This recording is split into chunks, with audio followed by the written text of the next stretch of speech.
ಒಂದಿನ ಬೆಂಗಳೂರಿನ ಔಟ್ಸ್ಕಟ್ ರೋಡ್ನಲ್ಲಿ ಒಂದು ಸೂಟ್ ಕೇಸ್ ಪತ್ತೆ ಆಗಿರುತ್ತೆ. ಅದು ಸಾಮಾನ್ಯ ಸೂಟ್ ಕೇಸ್ ಆಗಿರಲ್ಲ. ಪೊಲೀಸರು ಅದನ್ನು ಓಪನ್ ಮಾಡುತ್ತಿದ್ದಂತೆ ಅಲ್ಲಿದ್ದ ದೃಶ್ಯ ನೋಡಿ ಎಲ್ಲರೂ ಶಾಕ್ ಆಗುತ್ತೆ. ಆ ಸೂಟ್ ಕೇಸ್ ಒಳಗಡೆ ಒಬ್ಬ ಯುವತಿಯ ಮೃತದೇಹ ಇತ್ತು. ಆ ಯುವತಿ ಯಾರು, ಆಕೆನ ಕೊಂದಿದ್ದು ಯಾರು ಅನ್ನೋದೇ ಒಂದು ದೊಡ್ಡ ಪ್ರಶ್ನೆ.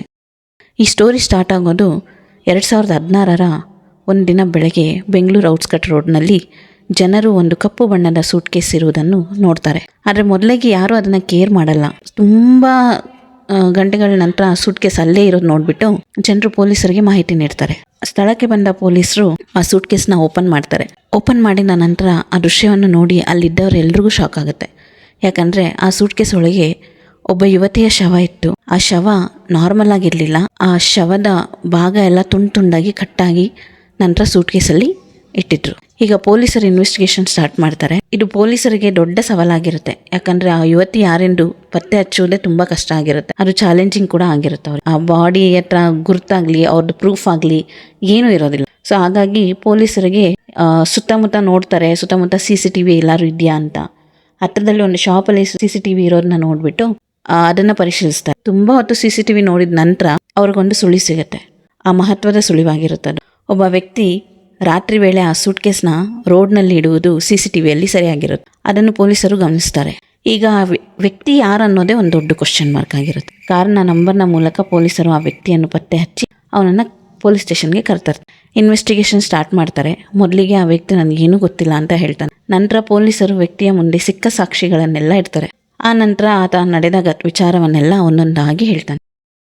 ಆ್ಯಕ್ಚುಲಿ ಆತನ ಹೆಸರು ಬಂದು ಸತೀಶ್ ಅಂತ. ಕೊಲೆಯಾದ ಯುವತಿಯ ಹೆಸರು ಬಂದು ರಾಧಿಕಾ ಅಂತ.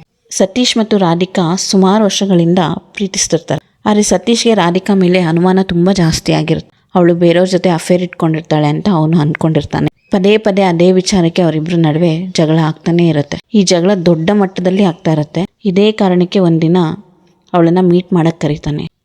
ಅವರಿಬ್ಬರು ಮೀಟ್ ಆಗಿದ್ದ ದಿನ ಇದೇ ವಿಚಾರಕ್ಕೆ ತುಂಬಾ ದೊಡ್ಡದಾಗಿ ಜಗಳ ಆಗಿ ಅವನು ಕೋಪದಲ್ಲಿ ಆಕೆ ಕುತ್ತಿಗೆನ ಇಸಕ್ಬಿಡ್ತಾನೆ.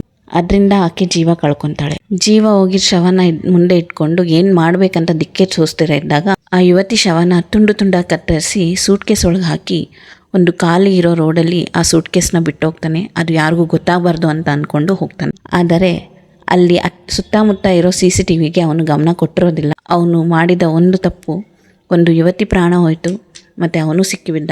ಆ ಸಿಕ್ಕಿಬಿದ್ದ ನಂತರ ಅವನೆಲ್ಲ ತಪ್ಪುಗಳನ್ನು ಒಪ್ಕೊಂಡು ಎಲ್ಲ ಇನ್ವೆಸ್ಟಿಗೇಷನ್ ಮುಗಿದ ನಂತರ ಪೊಲೀಸರು ಅವನ ಮೇಲೆ ಹತ್ಯೆ ಪ್ರಕರಣ ಹಾಗೂ ಸಾಕ್ಷಿನ ನಾಶ ಮಾಡಿದ ಪ್ರಕರಣದ ಮೂಲಕ ಅವನನ್ನು ಅರೆಸ್ಟ್ ಮಾಡ್ತಾರೆ. ಇದರಿಂದ ಏನು ಗೊತ್ತಾಗುತ್ತೆ ಅಂದರೆ, ಒಂದು ಕಡೆ ಪ್ರೀತಿ, ಇನ್ನೊಂದು ಕಡೆ ಸಂಶಯ. ಆ ಸಂಶಯದಿಂದ ಒಂದು ಜೀವವೇ ತೆಗೆದುಕೊಂಡಿತ್ತು. ಹಾಗೆ ಒಂದು ಸೂಟ್ ಕೇಸ್ ಈ ಭಯಾನಕ ರಹಸ್ಯವನ್ನು ಜಗತ್ತಿಗೆ ತೋರಿಸಿತ್ತು. ಫ್ರೆಂಡ್ಸ್, ಈ ವಿಡಿಯೋ ಇಷ್ಟ ಆಗಿದೆ ದಯವಿಟ್ಟು ಲೈಕ್ ಮಾಡಿ, ನನ್ನ ಚಾನಲ್ನ ಸಬ್ಸ್ಕ್ರೈಬ್ ಮಾಡಿ. ಮುಂದೆ ಇದೇ ಥರ ವಿಡಿಯೋಗಳನ್ನ ಹಾಕ್ತಿರ್ತೀನಿ. ದಯವಿಟ್ಟು ನಿಮ್ಮ ಸಪೋರ್ಟ್ ನಮಗಿರಲಿ, ಸಪೋರ್ಟ್ ಮಾಡಿ. Thank you.